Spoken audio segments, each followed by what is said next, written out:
because I want us to all grow. I want us to all eat.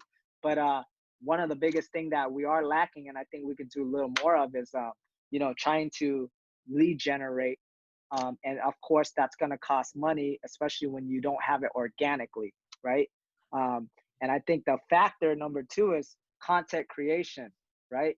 That is the lead generator. That will help us optimize. So then, we were talking that we should start doing some scheduling of content that we all can do. Shoot some videos, something that we've all been fucking talking about for a while, right? You want to shed some light on that, Vin? Yeah, so what I really got from a lot of people, or a lot like reviews, is like first year into real estate or something like that, because I believe everybody here has already closed a deal on their own. So congratulations, guys, with that. But with all that said, yeah, there you go. Good job, guys. You get what I'm saying? And then, and we're such a fresh team that it's still imprinted in our minds, because for me, I only closed last year. I think Kaylee only closed a few months back too, and the win just closed too. So having that fresh feeling, and it's always like good to refresh that, because people that I've seen from years and years of experience, they always go back to the first time they did it, when they're fresh from it and the experience from it. And we're actually living through the history right now too as we go through it. We are in such a good opportunity right now, because like this shit is going worse than 2008, and we're still in it, making it happen, making deals, pushing deals, and that's just what it is, So everybody has a story. I don't know how ever document it. Yeah, document it. That's exactly what it is. You get what I'm saying? I think it's breaking that comfortability, bro. And it's so you make it so easy and natural. And I think, just when you tell us hey, let's record. Most of us, I mean, for myself, I'm just like, all right, fuck, I don't know. Like, this is awkward. It's not natural for me. Like, it's hard. Like, I could talk to you guys, but like when we're on camera, I'm just like, trying to look at myself. Yeah, like, exactly. It's just like, but not running it, right? So we want to be able to be like you said, when the camera's on you, bro, go, right? When the camera's on you, bro, you just go. So we got to get to that state of comfortability. And this is our reality now. You get what I'm saying? Like, this is what our world and our society is going to be. Like right now, people, you want to face your clients head on, So basically it's like, hey, let's go jump on a call. Let's do a FaceTime or something like that. So the person wants to see you face by face. We can't be there with them, but everybody's got an experience. So that could be their first video clip. Like, my first year, my first transaction, my experience to real estate, right? Yeah. From a new agent's perspective, right? Yeah. And so that right there is a good topic, because most time it's like just thinking of a topic is hard for us. Just thinking a topic for them is hard, for all of us. So we can like, okay, week 1, all right, this is what we're gonna talk about. And this is what, you can record yourself, answer these 3 questions, right? And then walk us through it, and then record yourself. And then, boom, we can make it all pretty on this side of things, Yeah.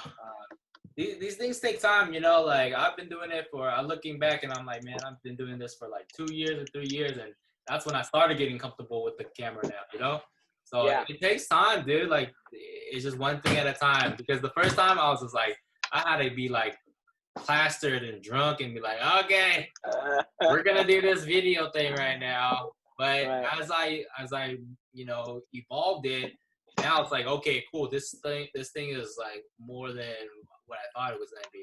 Saying for documenting and just providing more information for people and quicker and easier, and just and it's like, make it easier for on the eye too, because it doesn't have to be you. It could be just you, what you're showing too. Let's say we're doing like a whole house thing. When people do virtual stuff, you want to kind of guide them and be like, okay, I made like a drone video going through the house, and then you can, be like the narrator, and then be like, oh, okay, that's what I see in your point of view and stuff like that. So, I mean, you just got to get at the tip top right now, because if we can't bring the sellers or buyers into the house sometimes, then you got to just make it like, a beauty thing, a beauty contest, make it look good, kind of like it opens up their eyes to see exactly what's in the house, and they can just purchase it without even going into it.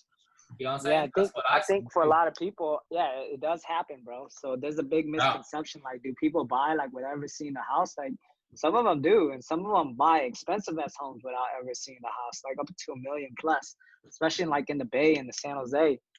Oh yeah. So it's not uncommon, right? But again, it will become more common. And like you said, that's a good point. Like from a narrative perspective, because what I see, I'm doing is, okay, fuck it, I'll just post where I'm at, or let me shoot some videos with no direction or anything, like no narration, nothing, right? Yeah. So now, with you saying that, now I'm gonna try to keep it more objective when I'm shooting this stuff or I'm sharing the content. I gotta have a direction of it, right? Not just a post, right? Have a method to the madness, right? So, like you said, perspective. I could be walking through the house doing a video tour, like, hey, you know what? Today we're at Lennar's build. I'm walking into Plan 4. This house is 3,000 square feet. Check it out, right? Boom, and then go through it, versus, hey, check it out, woo, Yeah. and that's kind of like my method right now, right? So yeah, I it's see just to put anything out there. Yeah. So. Well, that's about the content creating and just make it. Well, I was speaking with Mike earlier about things, and it was more like what we want to achieve now is that how can we utilize ourselves and our skills right now to make it a win-win situation. Make it a win-win situation, such as we go out there into it could be anybody. It could be our loan officer that we have. And we could be like, oh, she's a great loan officer. You know what I'm saying? That's why we use her. And be like, okay, what are your thoughts about things? And interview her and be like, okay, and that's even promoting her on her side and be like, okay, oh, I know about your loan officer. Hook me up with her. Because when I talk about with all my new buyers, they're like, oh, do you guys recommend me with anybody? I was like, yeah. And then if she's already on screen already and she had, like a weekly thing or a monthly thing that she can share about even through these times right now, that's like gold right there, Crystal, thank you for jumping on. Any market update, any changes that our agents should know about No, not really. Yeah. I'm working while we're on jumbo high limit changes. Like, what do you see? There's still nothing's changed as far as the seconds. We're not doing the seconds anymore. Okay, well, game everybody up, because it's not like every day they know, and I even forget time to time, and I just speak to you 5 minutes after that. Prior to this, we were able in our market?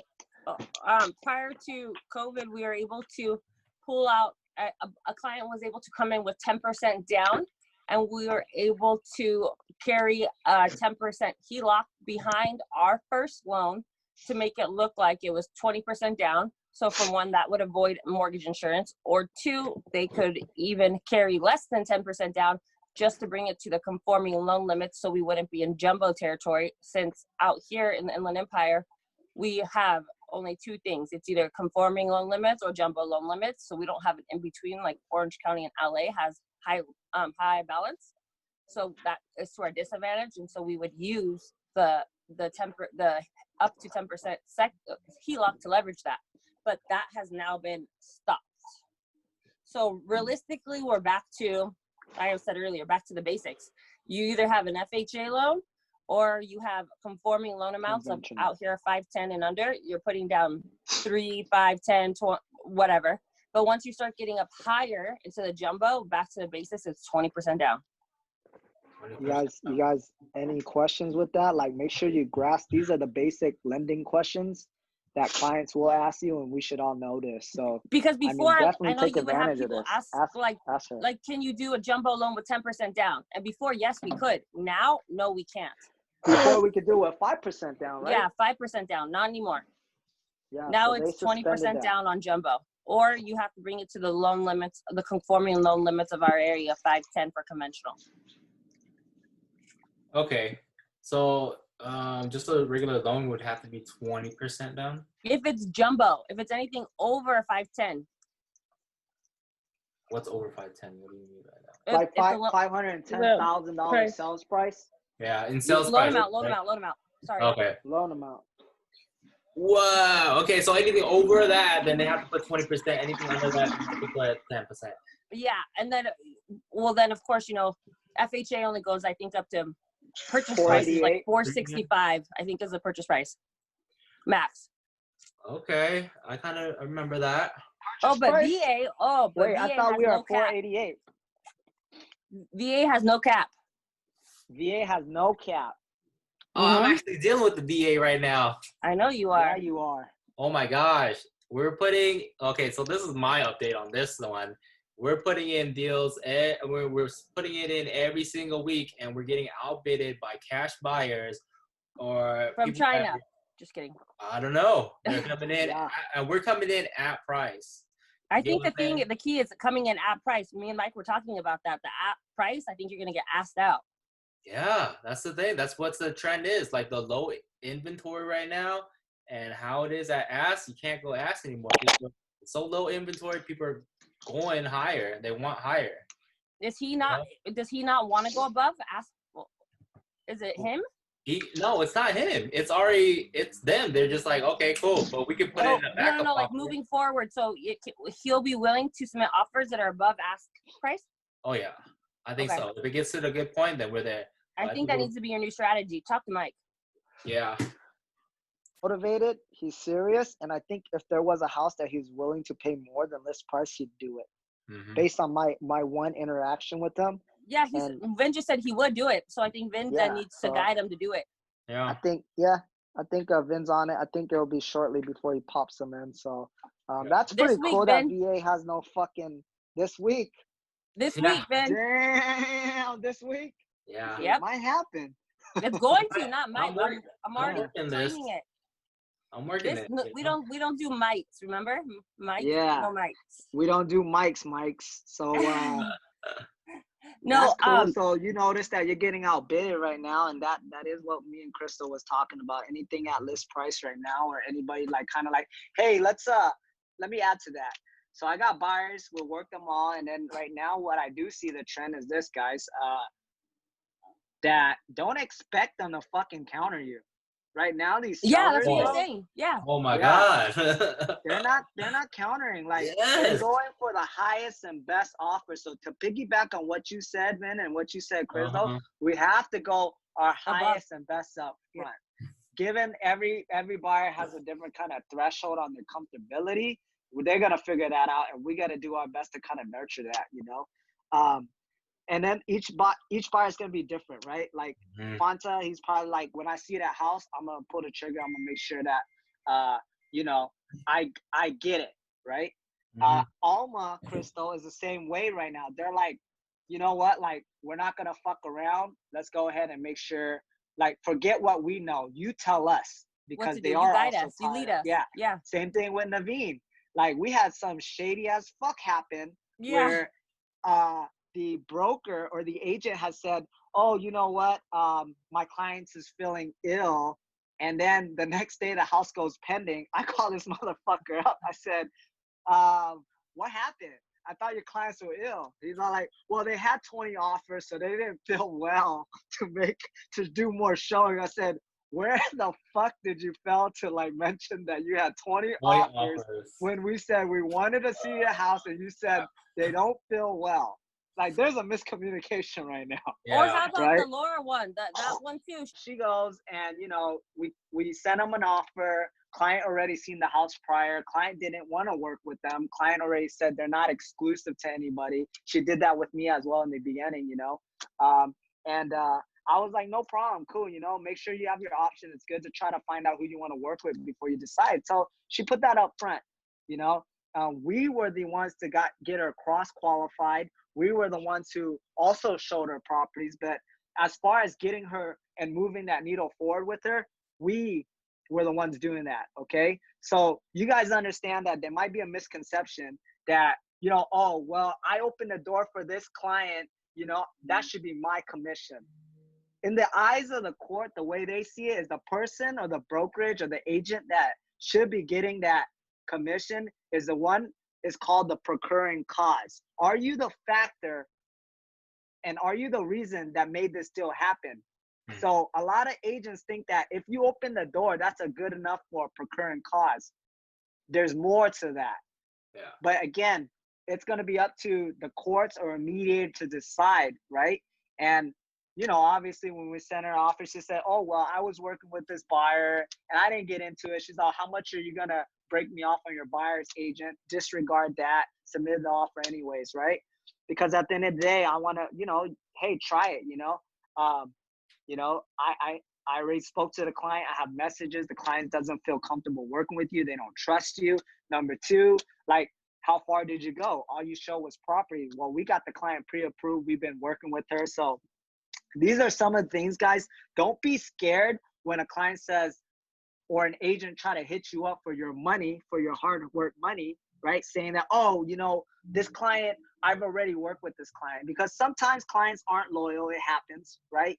If it hasn't happened to you guys yet, well, fucking get ready, because one day or another, it might happen to you, and it might be your auntie down the street that does this shit It will to happen.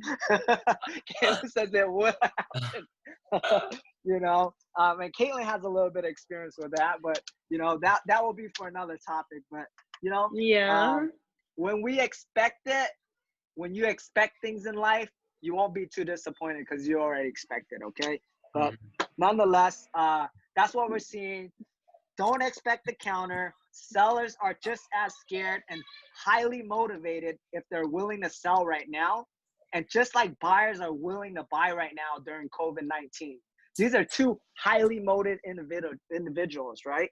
And remember, Yep. sorry, if you guys offer more, you still have a way out. You still have an appraisal You have your contingency. appraisal contingency. Yeah, and educate the buyers. Yeah. Let them know.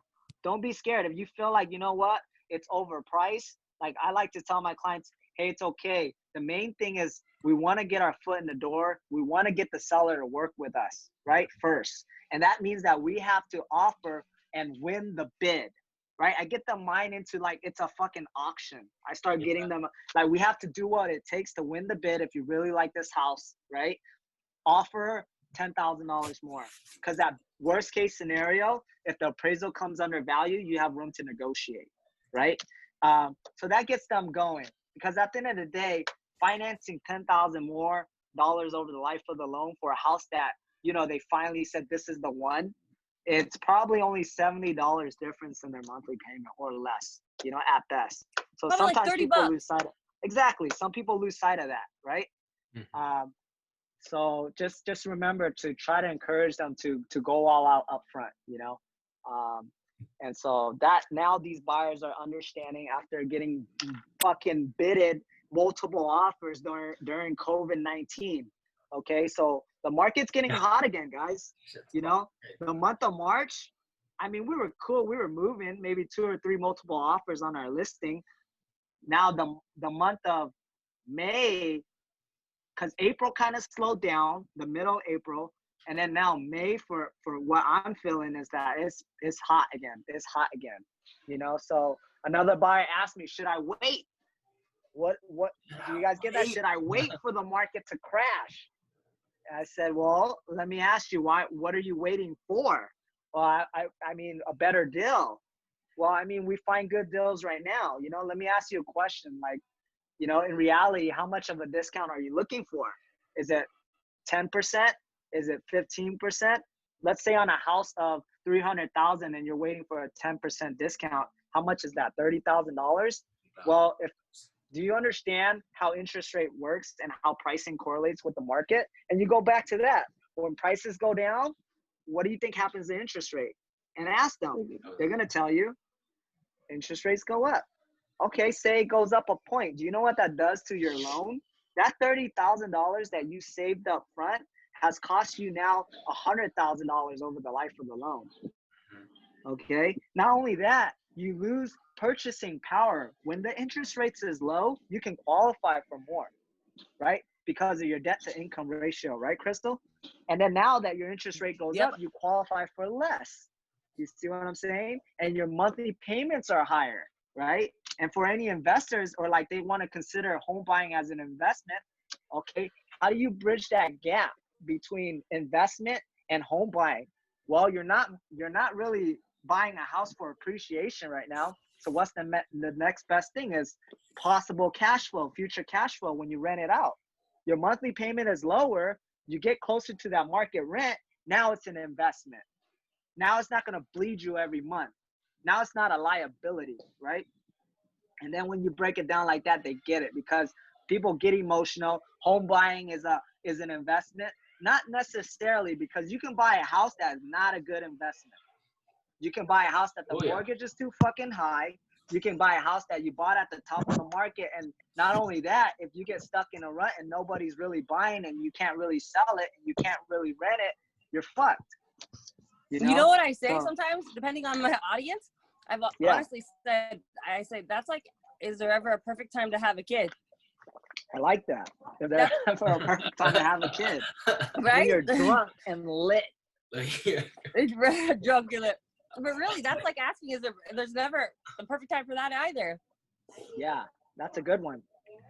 Well, you got a witty sense of humor, so you can get back to that real quick. For me, I have to hit them with some knowledge. I have to be like, you know, let me bigger pocket you real quick, you know. Let me bigger pocket you. Yeah. So oh wait, and one more thing about the VA. Sorry. Tell me, no flip roll.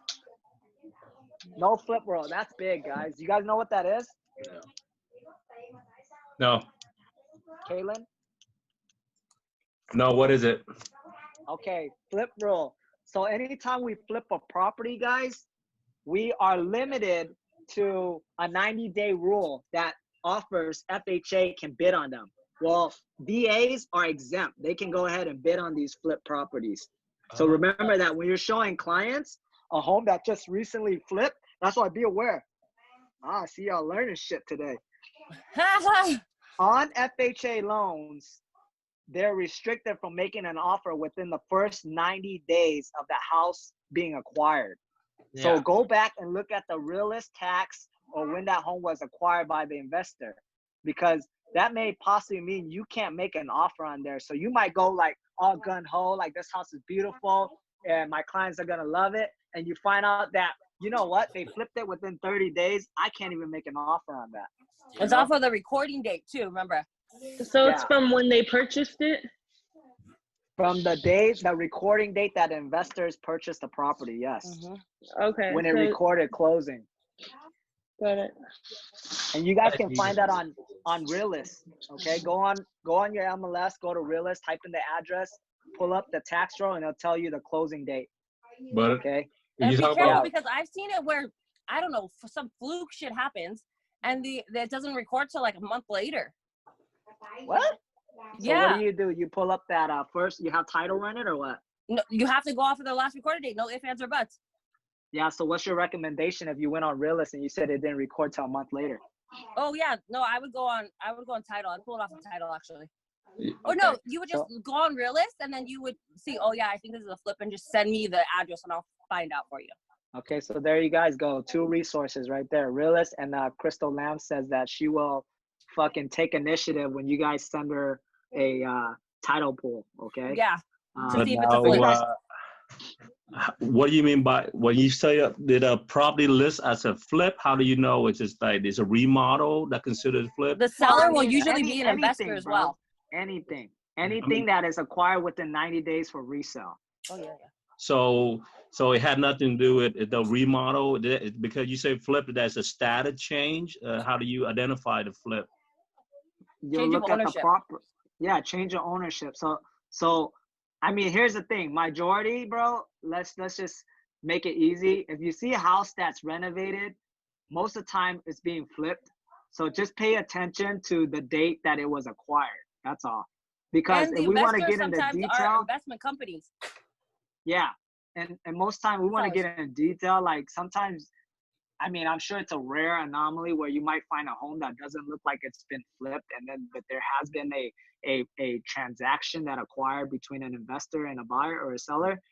That might be a rare, but most time if these investors are buying the house, they're flipping it, they're going in, they're renovating it. So you pull up the tax and see that who's the new owner and usually it's from an investing company.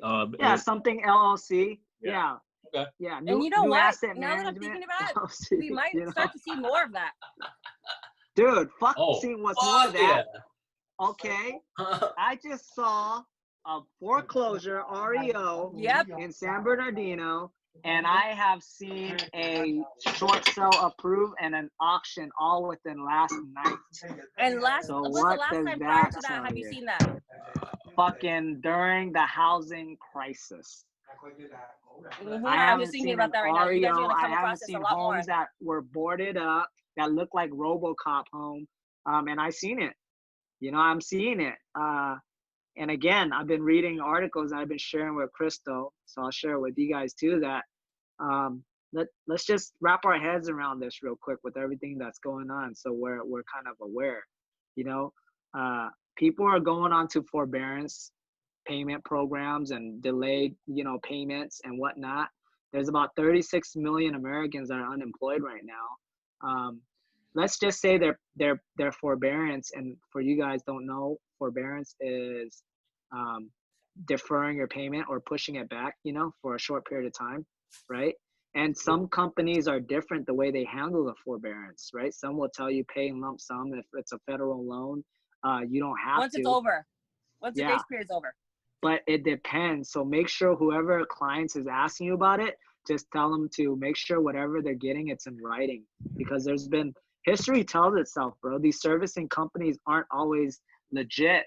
You know, they're middlemaning, they're servicing for the investors between the borrowers. And sometimes, you know, a lot of them are minimum wage. They might not give accurate information. At the end of the day, they could say, oh yeah, don't worry, you know, your payment will start over after 6 months and you'll start, you know, all your payments will be pushed towards the back of the loan.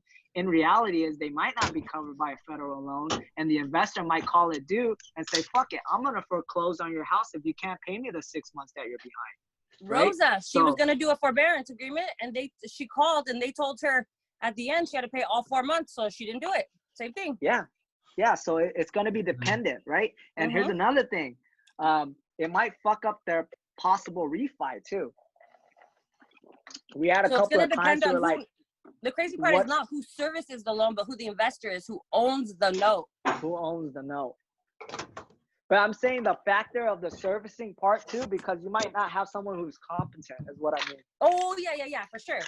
Yeah. You know, they might tell you one thing just for, you know, just for the sake of it, but that might not be true. So that's why Oh, for always sure. whatever they say, get it in writing, because these investors that, you know, I follow, they send these news articles in relation to what had happened on the last downturn, and it shows like article after article of like, you know, just bad practice where people got foreclosed on because of misinformation, right? So a lot of key indicators, right? Are we heading towards housing crash again? Possibly, right? We have been in the market on an up and up for the last 10 years. With COVID-19 happening, you know, fucking 36 million Americans has lost their job. That wiped out 10 years of progress, right? You know, that we had in the last decade in one fucking month, guys. That is mind-blowing, right? And overnight.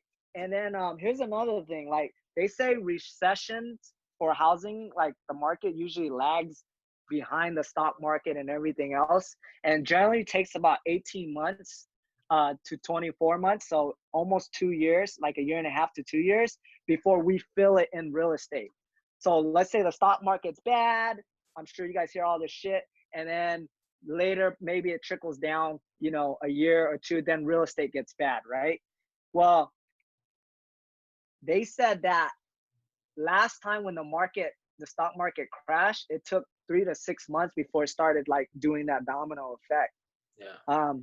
This COVID-19 happened in 1 month and it shut it down completely.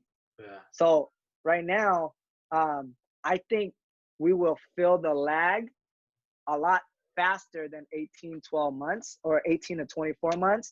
I'm even saying maybe like 8 months, we're going to see a big difference, right, in our housing market. But don't be scared, because 8 months is a long time, guys, to develop the skills, the platforms, the advisor, be the fucking shit for our industry, so that when this shit is turning, we already feel confident, we're knowledgeable, we have all the tools, experience, and backing to help anybody in any situation, guys, not just buyers and sellers traditionally. We have tools, we have investors, we have programs, we have so many segments that it's like, it's not a one, and we're constantly growing. You guys know me, I'm constantly trying to figure out new ways to like make a transaction work for somebody one way or another, right?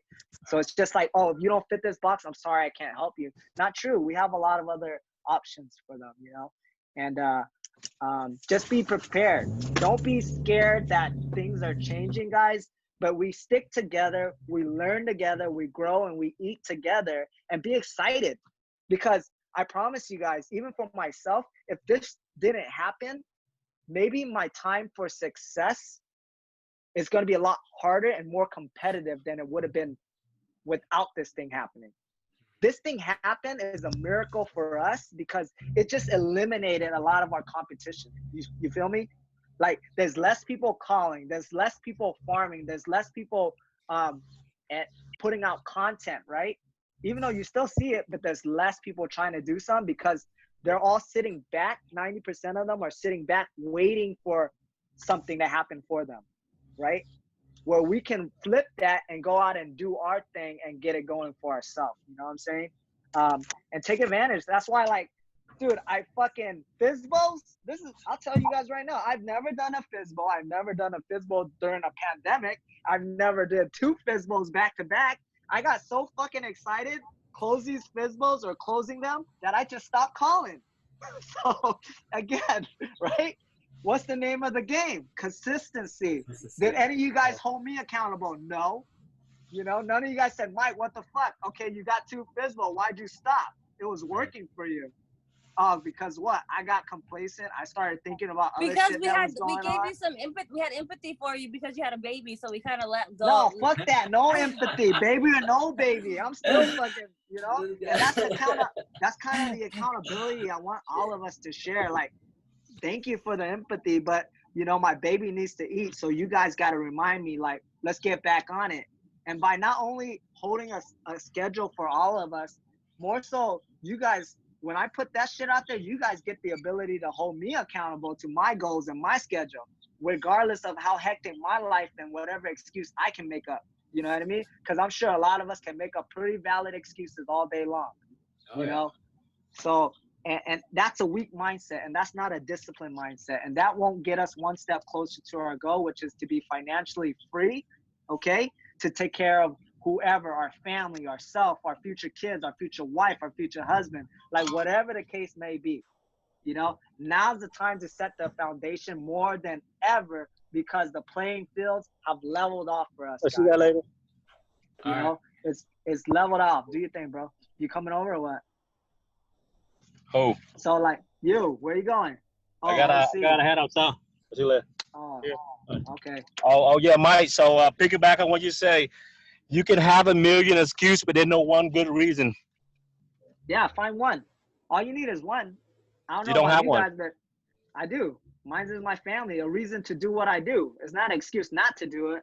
I mean, I have my reason, and the reason is why I should do it is because, you know, like everything that I said that I'm planning for, if I don't do it now, bro, I'm just all talk. And and my kids are too, they're dependent and reliable, and they see us doing things, you know, and versus us telling things. And now, like, they have this impression, like, oh, you know, like they like the idea that we have houses everywhere, or we're obviously always moving, even though that's not normal. You know, it's not a steady thing. They think it's cool, but again, you get to shed some of that with them, you know.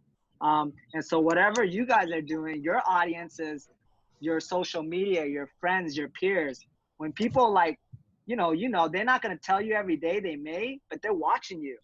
They're watching what you're doing. And a low key, like some of it, even if you can inspire somebody, that's your good karma, you know, and you're growing and earning and learning along the way, right?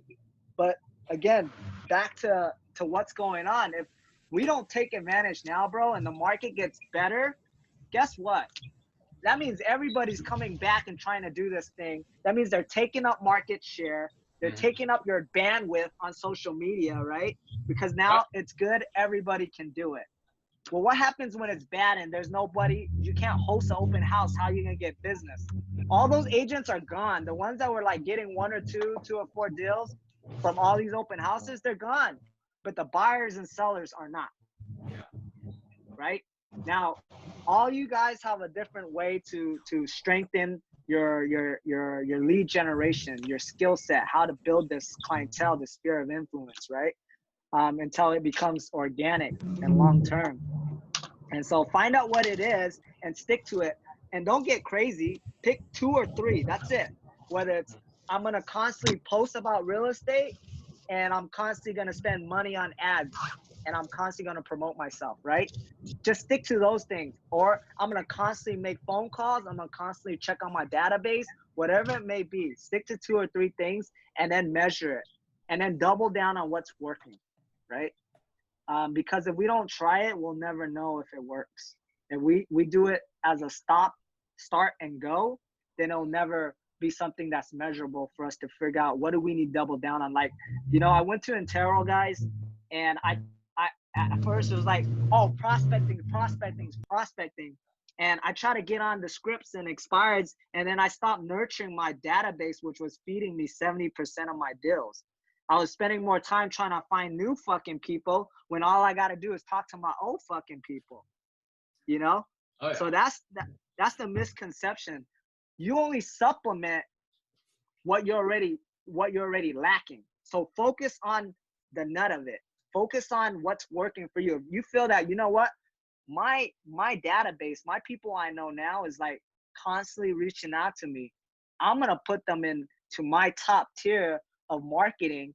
And then I'll spend the extra time out to try to find new deals then. You get what I'm saying? So make your schedule, make your strategy of marketing kind of work for you, okay? Because not everybody can handle that rejection up and down. I'll tell you right now, I can't. Oh, yeah. That's why, it's just mental abuse. And some agents like that crazy shit. They like to know. They like the games. They like to be like, give it to me. I'm going to handle all your objections, Yeah, some of them are pretty sick. But for me, it's like, for sell by owners, dude, bro, they're the most needed more now than ever. You think you're going to sell a house during a pandemic by just putting on Zillow? Good fucking luck. All the liability forms, all the issues with COVID, the exposure that you are giving yourself and your family by not following the proper procedures that you don't know about, let alone, all the other aspects of it, the financing and all this stuff that you can get caught up in, they just don't know. And literally, how do we come from a point, and I was talking to Caitlin, it's all mind shift, right? Like, some people teach you, like, kill it the first deal. Make these phone calls, close them. And we're all trying to go up to bat and hit a home run when all we need to do is get on first base, build a relationship. That takes the anxiety off of it. I had a mindset shift. I had to, I was getting nervous before I started calling. I said, like, you know what, Mike? Like, calm the fuck down. Just talk to these people, ask the questions, find out what they need, and build a relationship from there. Okay? That took the anxiety off of it. Now I no longer like, I have to fucking find a deal. I got to figure out how I'm going to buy their house. How do I do this, right? All that, like, pressure starts building up. When all you got to do is, you know what? Call this person. Obviously they're trying to sell a house. Find out how or what information or what you can do to help them out, right? And slowly those little things, when you start asking them, is going to make them think. Like the last FSBO, right? I said, hey, what are you doing to show your house? How are you protecting yourself and, limiting your liabilities while you show your house to all these buyers out there? Oh, well, I didn't think about that, Well, or what are you doing to make sure that these people are even qualified to look at your house before you jeopardize your safety and your health concerns by letting, anybody random, like what kind of systems are you using, right? And I was like, oh, well, I'm not using anything. I didn't think about that, right? So a lot of things that you can gauge by knowing what you would do as an agent by asking them. Like, how did you come up with this price, right? Where did this come from? You know, can I send you a new market update? When's the last time you looked at that? Right? All right, cool. What kind of marketing plan do you have? Oh, no problem. Why don't I send you my marketing plan? And maybe if you like a few things, you can use that. Right? And they're like, holy shit, this guy sent me 14 marketing plans, right? What are one of them? First, what do? They prospect their center of influence. They put it on future ads. They do, you know, they do social media marketing, right? And you know, you just go on and on, right? Whatever that marketing plan is. Obviously, they open houses and on there, but you know, once they see that way they can like, okay, this guy's giving me free information. It goes back to that, bro. Free information. Hey, no pressure sell. And that book that I'm talking about, Ninja Selling, is a no pressure sell, but you're constantly knowing where you want it to go. You know, like, hey, let me help you out with this. It's that give before you take. That jab before you take, right? Like, let me be an added value because it's long term, right? The mistake of a lot of us going into, especially like generating leads, is like, let's close this deal. I got a new buyer. No. And then when you're not following up or they're not ready, or you show a few properties and they're not converting, you kind of let it go. You're no longer dripping to them. You're no longer engaging with them, right? And that's a problem I have, right? I usually just like, okay, whoever's highly motivated gets to the top, everybody else goes to the bottom. Mm-hmm. And so those leads get lost. And then you find out later, a couple months down the line, hey, they sold with somebody else when that was you first that they came to you. So having systems and processes and making sure that you know it's a long-term game, especially with online leads. A lot of them are just looking, you know, a lot of them haven't been qualified yet, you know? And so just all know it's a long-term game, and the game is to build a big database. That's it. Because if you can build a big ass database, guys, it's a numbers game. It's a return. You might convert 10% out of 1,000 people, right? That's so good. The bigger the database, the higher chances. And then when you plug that into your automation campaign, bro, that shit does that shit for you at night. All you gotta do is go create content, do what you're good at, sending the message out, you know? But why are all these tech companies generating billions of dollars? Is it because people like to use Facebook? No, it's through marketing. It's through taking people's information and selling it through other companies. Yeah. You know, it's all data driven now. And so we got to treat our business like a data driven social media marketing kind of business before it's real estate. You know, we are a online digital marketing before we even get to real estate, right? People need to see our reviews. The same way we eat is the same way we should look at ourselves. We want to see reviews up, right? What's the other thing? All right, basic shit. How many of you guys create a Zillow platform yet?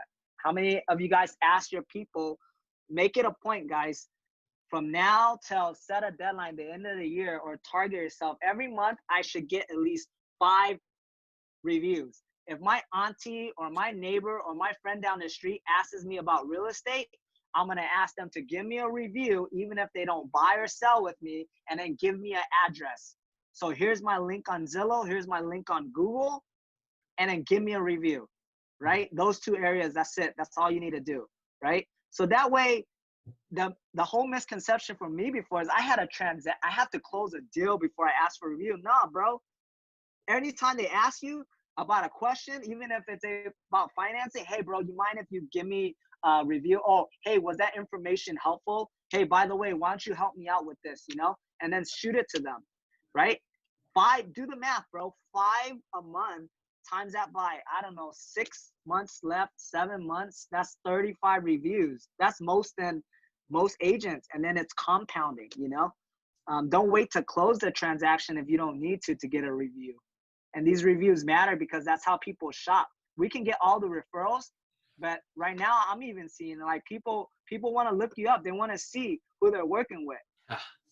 You know, it's good that my mom referred me, but I still got questions and doubt. Let me Google New Block Realty Group. Let me Google Vin. Let me Google Win. Let me Google Crystal, right? Crystal comes highly motivated, highly like renowned and highly advertised by the group.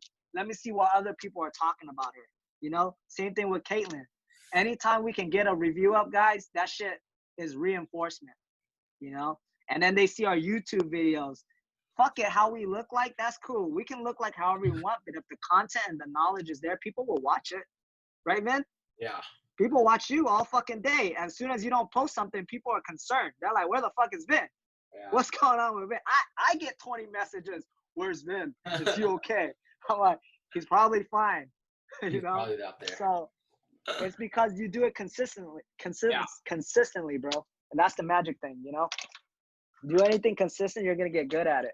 Mm-hmm. So other than that, guys, I think if you guys want to chime in, ask questions, let's do it. And then let's wrap it up. And then let's get today's Sunday. Let's, some of the tasks, first task is, guys, put a fucking schedule down. I know you guys got a life schedule, a regular work schedule, and then put your schedule down that you're gonna hold yourself accountable to build this thing that you guys all want to see happen, right? Whether it's 1 hour in real estate, 2 hours, however you're gonna do it. Whether it's posting 4 times a day. That way, when I get my schedule out there, you guys can see throughout the day if I'm being accountable to my own schedule, and then that way you guys can see the goals too, right? So one thing is a schedule, man. And then share it in the group so that way we can check up on each other. We can support each other when times like this, it's hard and everyone's kind of doing their own thing or everybody's confined. So it keeps you motivated and going, And number 2 is download the book of the month for us is Ninja Selling. Okay. If you guys haven't already, make sure you do it tonight, because if you don't do it tonight, you probably won't do it at all. Same thing with the scheduling, right? Everything's always pushed back. And set your goals, your intentions. You can start a little bit. Don't create a crazy list. Just start little. Like, I want to try to get 2 reviews. I want to post 4 times. I want to learn more about this, right? Whatever it is, put it down and then see how we can help each other, right?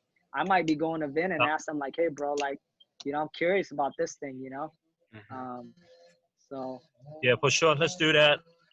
Hey, I'm going to cut it short, but do your thing, for sure, bro. yeah. I'm going to have a lot more questions. We can do more meeting. We can do, like, I talked to Vin, we should do a little more. We could do once a week, whatever. I honestly think keep updates. So at least I would say at least twice a week. It'd be great if we could do it 3 times a week, because the idea is you can track your progress in the beginning of the week, in the middle week, and then you can front load like on a Sunday like this to prepare you for the whole week. You know what I'm saying? So, but you guys tell me. Everybody's got a different schedule, and I'll be there for you guys. So just let me know. Yeah, definitely put it out there, and whatever questions we see, Yeah.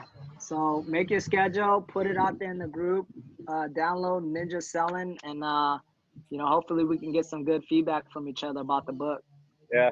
How we apply it to our business, right? All right. Sounds good. Okay. And then if there's anything else that I'm you gonna cut guys it need short. help, yeah, do your thing, Bye. bro. Later. Bye. Happy Sunday. And then if you guys need any help from me or Crystal, reach out. If you guys need help planning, like, okay, I got this goal. How do I achieve it? Like, I want to make X amount, or I want to understand more about the lending side, right? I fucking talk to Crystal all day long because I'm always strategizing, bro. You're like a pro now, though. I'm what? I'm a pro? You're a pro now. Not even. We're getting there, though. I'm remembering a lot more, Got it. But yeah, pick at it, set specific I should know all goals. this stuff. She's my mom. I'm with her 24/7. Yeah. So take advantage of it, and write specific goals, guys. Because if they're just very general, like, hey, I want to be a good real estate agent, you'll never be a good real estate agent. Hey, I want to make a lot of money. What's a lot of money? And then why do you want to make a lot of money? Because you can make a lot of money, and how you're going to do it, and who you're going to do it with, right? So once it's written down, that's just kind of like, here's my blueprint to success, right? And then if there's some missing gaps, that's when you lean on each other and other people that's been, you know, not even in this circle, out of our circle too, that has a different kind of perspective, right? So, yeah, I think now more than ever, man, 8 months, 12 months, 18 months, that's a good stretch for us, you know, to start taking market share, you know. People don't gain overnight success, remember? Everything that you see now is something that was done behind the scenes, right? That people don't get to see. But what's cool is now, like, a different spin on social media. Some people do it for fame. Some people do it for, you know, the likes and the clout, whatever the fuck. But at the end of the day, this is your biography, bro. Like, if you ever look back on your legacy, this is your legacy. There's so much video, there's so much content of your life. It's so enriched, you know? And so it's a playbook of what you experience. And I think out of that, like, even throughout all that, if, you know, you still have that, you know, you have that as a memory place of a timeline of your life as you were going through it. So that's why what's so cool, and this reminds me of, because you know, because of, that's funny, I just got a text from that new guy that was like, hey, you know, I'm getting into real estate, and he just texted me, I swear my phone's listening to us, bro. He just texted me, any good books do you recommend? But yeah, but you know, this guy's on a good path. He's asking good questions, right? You know, something like that. Like, you know, what are we doing to move the needle, you know, in our lives? What can we do a little more to improve it? Is it, you know, posting good content? Like, you share with me, like, hey, Mike, when you're, and you weren't even telling me directly, but I picked it up. Like, if you're going to post something, like, narrate it, right? Don't just post it for the hell of it, right? Have a direction with what you're trying to accomplish, you know, have a message you're trying to say, you know, versus just like, ah, look at this house. Okay, I'm out. You know what I mean? So yeah, I think I'm gonna hold myself accountable. If you have any insight, text it to the group. Hey, you know, these times are good times to post. I'm sure we all can find some data out there, right? You know, things like that. So see what works for you guys. And then just do it consistently, 2 or 3 things. You know, for me, I'll write it out there. You know, obviously nurturing my database is one, right? So having a place I can finally put every fucking buddy that I know, and we can start dripping to them, right? Sending videos, content automatically. And then number 2, how to reach new people. So through For Sale by Owner, the ones that are highly motivated, you know, because I mean, to be honest, guys, my main thing right now is just, first of all, I'm looking at it from a perspective of how can I acquire their property? And then 2, if I can't acquire the property, how am I going to help them out? Right? So that's my thing. But obviously, you know, I want you guys to be inspired to say, why not me too? How can I start locking this shit down? Hey, Crystal, how can I start buying my first in property? Hey, can you look at my taxes, see how we're going to do this? Let's set it up. Then, like, how much money do I need to set aside? Okay, cool. That's like 3 deals. Okay, cool. You know, like, start putting a plan together, you know? Shit, Crystal basically did my fucking taxes, you know? So she's my CPA now, you know, because you know, it's important, because guess what? She's the one that's going to be using that income. So might as well start planning now, right? So think about that. How can I take advantage of the market myself? How can I get into an FHA loan if I'm preaching FHA is so fucking good, right? How can I use that FHA to buy a duplex, a triplex, a quadplex, and then rent that bitch out, you know? Yeah, so shit, think about it. 3.5% down, your average commission is about 2 to 2.5%. Your commission is basically your down payment. Yeah. You know? So now it's just about setting it up, you know. So have a goal. Figure out what you guys want. Everybody's different, but if you know you want it quietly, it's never gonna happen. You know, you want to be a secret agent, right? It's not really. We're not in the right field for that. You know. So yeah, we're all here. I'm glad that. Thank you, Vin, for encouraging me to make sure we all get together and staying on my ass about how important it is to keep the group, you know, unified. And ladies, as always, the support. So yeah. Other than that, any closing statements, any thoughts, questions, reminders from the team? That's where it is right there. Just like, just this is our team that we can just lean on. So that's what we want to be doing. And, everybody's here to do that because I shit you not, during this time, it's so easy to be just, all the days just go by and they're all like smushed together. But like getting onto a routine again, starting that up, and it's every day. Every day, if you do something differently to push that needle, then we can get there. So I mean, this is a start, and let's keep starting. Let's push a hard reset button. Look at this! Look at this view of San Francisco. Look at that! Look at that! But yeah, hit that reset button, guys. I like how you bro. No matter what happened yesterday, it goes with that journal mindset. We can always hit the reset button, no matter how bad our day was or whatever we experienced. You know what I mean? Whether it's our fault or not, right? We can start over the next day and be like, you know what? I don't have to hold myself to whatever happened. I can start fresh. You know, I don't have to have that kind of pressure on my shoulder like that. You know, but it's about just starting. It doesn't have to be perfect, like you said. Nothing has to be perfect. You know. But we are on a journey of mastery, and it starts with mastering ourselves and mastering our emotions. Everything else is just a skill set. Once you master your own emotion, we shut up and we just learn and then apply, right? So, other than that, man, let's get to it, okay? All right, thanks for the meeting, guys. And that would be it. All right, outro. Bye, guys. Bye. Bye, guys. Bye, guys. Happy Sunday. Bye.